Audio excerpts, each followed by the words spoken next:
तो यहाँ हम बात कर रहे थे कि इन स्टीम डिस्टिलेशंस को कैसे किया जाता है। तो पैरा डिस्टिलेशन जो था वो तो मैंने बता दिया कि वो सिर्फ उन लिक्विड्स के लिए इस्तेमाल होता है जिन लिक्विड्स का आपको जो कह चुके हैं कि हम जो लिक्विड होते हैं जो जिसका हम वेपर बना सके, फिर हम हीट करके और फिर कंडेंस करके उसके वेपर को हम कूल करके हम उसका प्योर लिक्विड फॉर्म निकाल लेते हैं। ये उन्हीं के लिए होता है जिनका आपका नॉन वोलेटाइल जो होता है इम्प्योरिटी होती है। ये आपका रहा सिंपल डिस्टिलेशन रहता है आपका।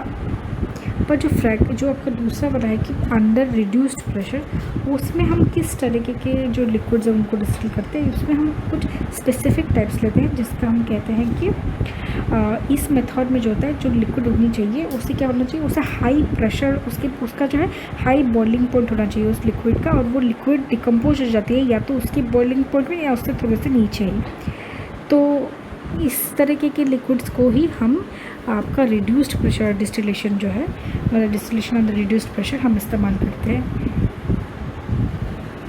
यहाँ आप एग्जांपल भी दे सकते हैं। जो ग्लाइसरॉल है वो जो डिकम्पोज हो जाती है एट इट्स बॉइलिंग पॉइंट जो है 563 के, और वो डिस्टिल की जा सकती है विदाउट डिकम्पोजिशन आपका 453 के में अंडर 12 mmHg प्रेशर।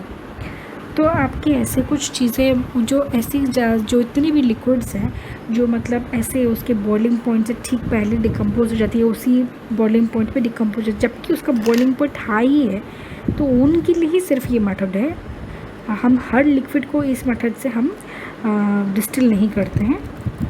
और आप और भी एक एग्जांपल दे सकें कि concentration of sugar cane in sugar industry भी इसी तरह से की जाती है। स्टीम डिस्टिलेशन की बात करें तो हम स्टीम डिस्टिलेशन उन्हीं लिक्विड्स का करते हैं जिनका जो है वो लिक्विड खुद वॉलेटाइल होती है इन स्टीम, और उसका जो इम्प्योरिटी होता है वो इनसोल्यूबल इन वाटर हो, तो वैसे लिक्विड्स को हम लेते हैं। मतलब the impurity should be non volatile और it should be insoluble in water and the solution itself should be volatile in steam। And आखिर आप कह सकते तो स्पेसिफाई और भी कर सकते कि उसकी वेपर प्रेशर 10 to 15 mmHg होनी चाहिए एट 373 केल्विन। ये ज़्यादातर आपका purification and separation of organic compounds के लिए इस्तेमाल होते हैं जिनके पास ऑर्गेनिक या इनऑर्गेनिक इम्प्योरिटीज़ होती है। आप इसका कोई एग्जांपल देना चाहिए तो आप डेफिनेटली दे सकते हैं कि काफ़ी सारे ऑर्गेनिक लिक्विड्स हैं, जैसे कि ऑर्गेनिक कंपाउंड्स हैं जो इससे सेपरेट किया या प्यूरिफाई किए जाते हैं, जैसे कि orthonitrophenol, bromobenzene, aniline, nitrobenzene etcetera.